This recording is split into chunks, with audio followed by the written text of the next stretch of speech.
R1 है restriction endonuclease, वो कौन से बैक्टीरिया से लिया गया है, ठीक है। आज हम करेंगे क्लोनिंग वेक्टर्स। क्या करेंगे? Cloning vectors. Cloning vectors actually बेटा क्या होते हैं? प्लाज्मिड्स और बैक्टीरियोफेज होते हैं। प्लाज्मिड्स आपको पता है क्या होते हैं? बैक्टीरिया का एक्स्ट्रा क्रोमोसोम होता है ना, जो एक्स्ट्रा क्रोमोसोमल डीएनए, उसको हम प्लाज्मिड बोलते हैं। और बैक्टीरियोफेज वो वायरस जो बैक्टीरिया को इन्फेक्ट करता है, ठीक है। हमें क्या करना है? ये जो वेक्टर हैं होस्ट में क्या करना है? होस्ट में इन वेक्टर्स में अपना जीन ऑफ इंटरेस्ट डाल देना है और फिर इस प्लाज्मिड को, बैक्टीरियोफेज को होस्ट में डाल देना है। कहाँ पे? वहाँ के क्रोमोसोम में, वहाँ के डीएनए में, ताकि क्या हो सके? रेप्लिकेशन हो सके और हमारा जो जीन ऑफ इंटरेस्ट है उसका भी रेप्लिकेशन हो सके और उससे हमें जो सिंथेसिस करवाना है उसकी, उस प्रोटीन की सिंथेसिस हो सके, ठीक है। अच्छा, बैक्टीरियोफेज के पास मतलब कॉपीज तैयार करने की कैपेबिलिटी हाई होती है, और प्लाज्मिड्स की कॉपी, बैक्टीरियोफेज की कॉपी ज़्यादा बनेंगी, जबकि प्लाज्मिड्स की कॉपी 1 या 2 या फिर किसी में 15 to 100 तक हो सकते हैं प्लाज्मिड्स, ठीक है। लेकिन बैक्टीरियोफेज की हाई होती है। इनमें क्या होता है बेटा? प्लाज्मिड और बैक्टीरियोफेज में ना फॉरेन डीएनए बोलो, पैसेंजर डीएनए बोलो, एलियन डीएनए बोलो, जीन ऑफ इंटरेस्ट बोलो, डीएनए ऑफ इंटरेस्ट बोलो, एक ही बात है, ठीक है। इसका मतलब वही है बेटा कि हमें जो जीन चाहिए, जीन ऑफ इंटरेस्ट, उस जीन के डीएनए से वो सेगमेंट निकाल के हमें दूसरे में डालना है। तो वो दूसरे के लिए तो फॉरेन, एलियन, पैसेंजर डीएनए होगा ना, ठीक है। Easy linking of foreign DNA and selection of recombinant from non recombinants. इन प्लाज्मिड्स में और बैक्टीरियोफेज में क्या होता है बेटा? हम फॉरेन डीएनए को आसानी से लिंक कर सकते हैं और सेलेक्ट कर सकते हैं कि ये रिकम्बिनेंट का मतलब पता है ना? रिकम्बाइन, 2 डीएनए का जुड़ना है ना। सिलेक्ट करके रिकम्बिनेंट को और नॉन रिकम्बिनेंट्स को कैसे करेंगे वो बताओ, ठीक है। सबसे पहले कौन कौन से फीचर होने चाहिए किसी भी वेक्टर के लिए कि हम उससे क्लोनिंग करवा सके, ठीक है। तो वेक्टर क्या क्या फीचर्स होने चाहिए? एक तो ओरी होना चाहिए उसके पास। ओरी मतलब this is a sequence where replication starts. Ori मतलब वो सीक्वेंस जहाँ से रेप्लिकेशन स्टार्ट।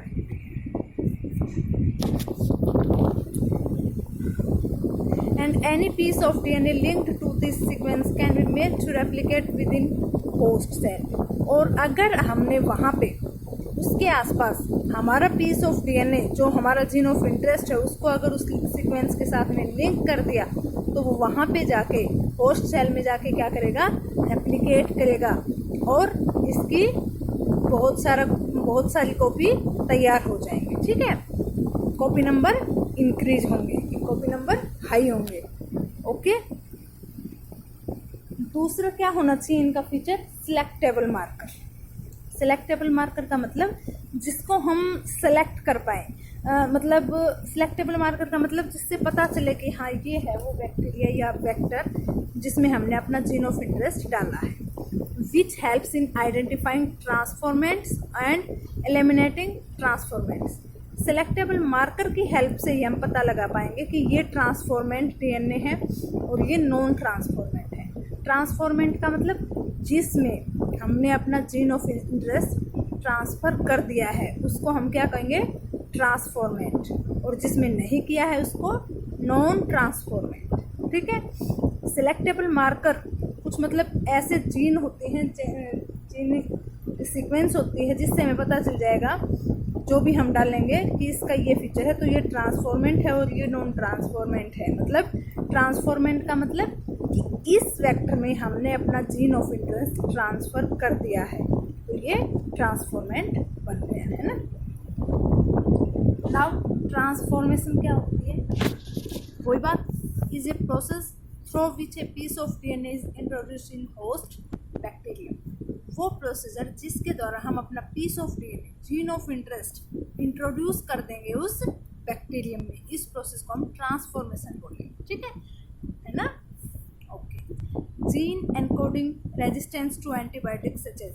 अच्छा, ये कह रहा है कि मतलब कुछ जीन्स होते हैं जो एंटीबायोटिक्स होते हैं ना, जैसे एम्पिसिलिन, टेट्रासाइक्लिन, क्लोरोफेनिकोल, कैनामाइसिन, ये सिलेक्टेबल मार्कर हो सकते हैं इकोलाई के लिए। कैसे भाई?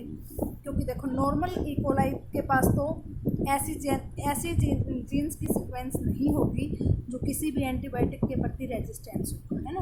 अरे अगर वो एंटीबायोटिक के प्रति रेजिस्टेंस होगा तो फिर हमारी तो कोई मेडिसिन काम ही नहीं करेगी, है ना। तो नॉर्मल इकोलाई एंटीबायोटिक्स के प्रति रेजिस्टेंस नहीं होता है। मतलब अगर इकोलाई के पास आपने एंटीबायोटिक आ गई तो इकोलाई मरेगा ही। लेकिन अगर हमने इकोलाई में ऐसे जीन्स डाल दिए जो कि किसी एक एंटीबायोटिक के प्रति उसको रेजिस्टेंट बना देंगे, उसको म्यूटेंट बना देंगे, तो आप क्या कहोगे कि हाँ, इस इकोलाई के पास तो जीन एनकोडिंग आ गए जो कि रेजिस्टेंस है किसी भी एंटीबायोटिक के लिए, चाहे वो एम्पिसिलिन है या टेट्रासाइक्लिन है।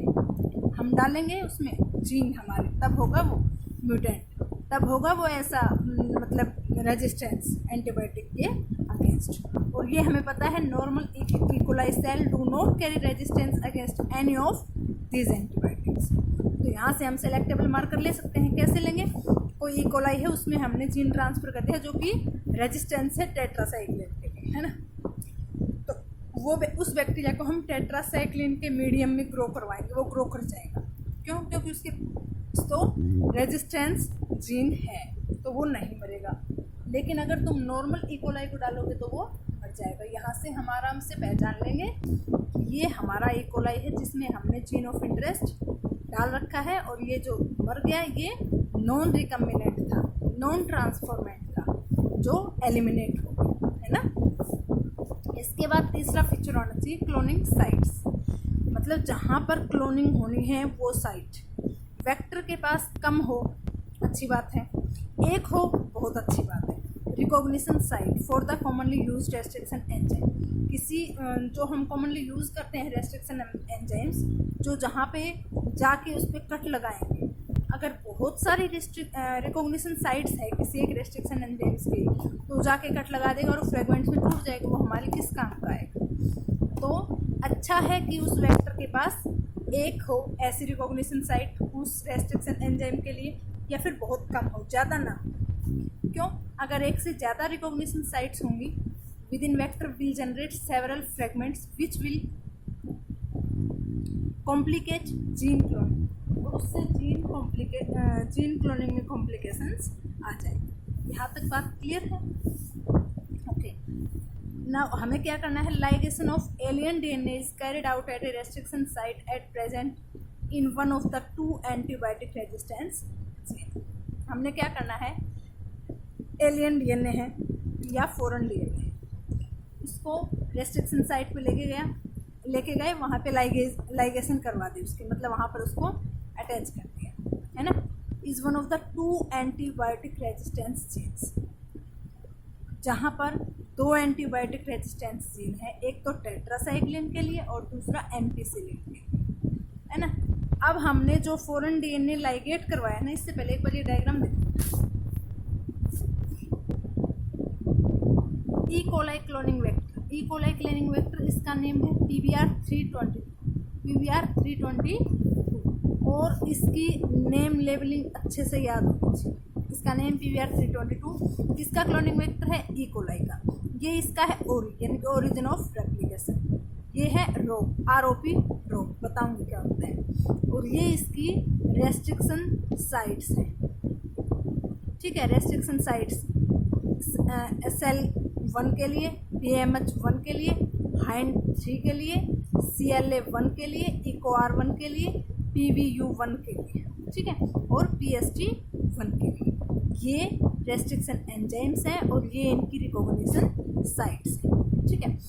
अब ये जो वेक्टर है ना, इसके पास है टेट्रासाइक्लिन रेजिस्टेंस जीन, यहाँ से यहाँ तक ये जो ब्लू पोर्शन है ना, ये टेट्रासाइक्लिन एंटीबायोटिक के लिए रेजिस्टेंस वाली सीक्वेंस है, ठीक है।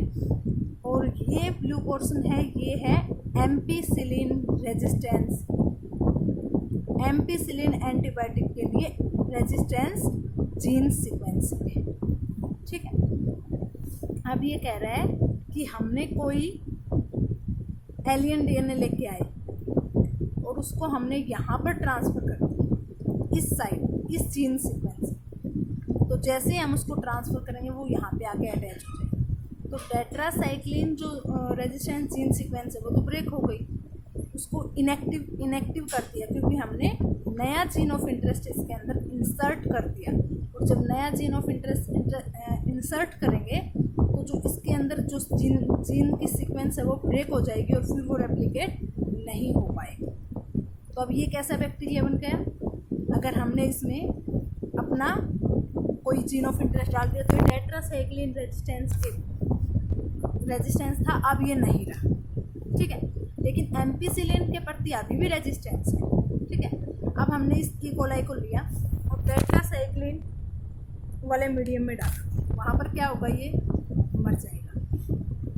लेकिन एम्पिसिलिन के मीडियम में डालेंगे तो वहाँ पर ये नहीं मरेगा, क्योंकि इसके पास अभी भी वो जीन्स हैं जो एम्पिसिलिन के अगेंस्ट इसको रेजिस्टेंस बनाती है। तो यहाँ से हमने ट्रांसफॉर्मेंट और रिकम्बिनेंट और नॉन रिकम्बिनेंट को एलिमिनेट कर दिया कि ये रिकम्बिनेंट है, इनकी जो टेट्रासाइक्लिन वाले मीडियम में मर जाएगा वो रिकम्बिनेंट है। रिकम्बिनेंट कैसे है? क्योंकि हमने उसमें अपना जीन ऑफ इंटरेस्ट डाल दिया है। ठीक है, और जो दूसरा है जो नहीं मरा, मतलब वो नॉन रिकम्बिनेंट है, उसमें हमारा वाला जीन ट्रांसफ़र ही नहीं हुआ है ना। ये कैसे याद करोगे? ये ब्राह्मण 1, सलमान 1, हाइंड आपको याद है, इकोआर 1 याद है, ये प्रशांत 1 से याद कर लेना, और ये क्ले 1, PVU 1, PVU 2 ऐसे याद कर लेना। Origin of replication. और जो रोप होता है, रोप क्या होता है? मतलब रोप के पास ऐसे ये ऐसी, मतलब रोप के पास वो साइट है जहाँ प्रोटीन सिंथेसिस होती है जो कि रेप्लिकेशन में हेल्प करते हैं। ऐसे प्रोटीन की सिंथेसिस करता है जो कि रेप्लिकेशन में हेल्प करता है और कितनी रेप्लिकेशन होनी है उसको भी कंट्रोल करता है। ठीक है, याद करना है। यही बात है लाइगेशन ऑफ डीएनए। हमने 2 एंटीबायोटिक रेजिस्टेंस जीन है, एक में हमने इंसर्ट कर दिया तो वो क्या हो जाएगा? ब्रेक हो जाएगा। टेट्रासाइक्लिन रेजिस्टेंस नहीं रहेगा। Recombinant plasmid would lose tetracycline resistance, वही बात जो मैंने अभी बताई, due to insertion of foreign DNA या gene of interest. Selected out from non recombinant once by plating transformant on ampicillin medium. कैसे पता करेंगे कि ये ट्रांसफॉर्मेंट है और ये नहीं है? हमने ट्रांसफॉर्मेंट ग्रो किया एम्पिसिलिन मीडियम में, वो ग्रो कर रहा है। ठीक है, उसके बाद उसको हमने ट्रांसफ़र कर दिया टेट्रासाइक्लिन मीडियम में, वहाँ पे वो ग्रो नहीं करेगा। तो पता चल गया कि ये ट्रांसफॉर्मेंट्स है। रिकम्बिनेंट तो ग्रो करेंगे यहाँ पे, और रिकम्बिनेंट यहाँ पे ग्रो नहीं करेंगे। यहाँ पे कौन से ग्रो करेंगे? जो नॉन रिकम्बिनेंट है, जिसमें हमने फॉरेन डीएनए नहीं डाला है, या फिर डाला है तो उसमें अच्छे से रेप्लिकेट नहीं हो पाया, इंसर्ट नहीं हो पाया। ठीक है, नॉन रिकम्बिनेंट ग्रोन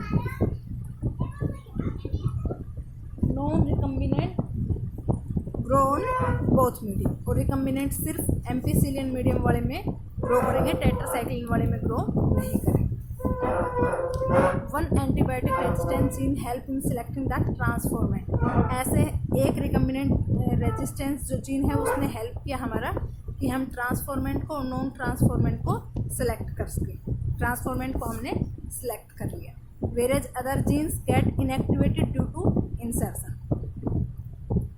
यहाँ पर क्या हुआ? जो टेट्रासाइक्लिन के अगेंस्ट रेजिस्टेंस जो जीन्स थे वो इंसर्ट हो गए। किस वजह से? इनएक्टिव हो गई। Inactivity due to insertion. किसकी इंसर्शन की? हमने फॉरेन डीएनए की। ठीक है, selection of recombinant DNA due to inactivation of antibiotics is a cumbersome process है।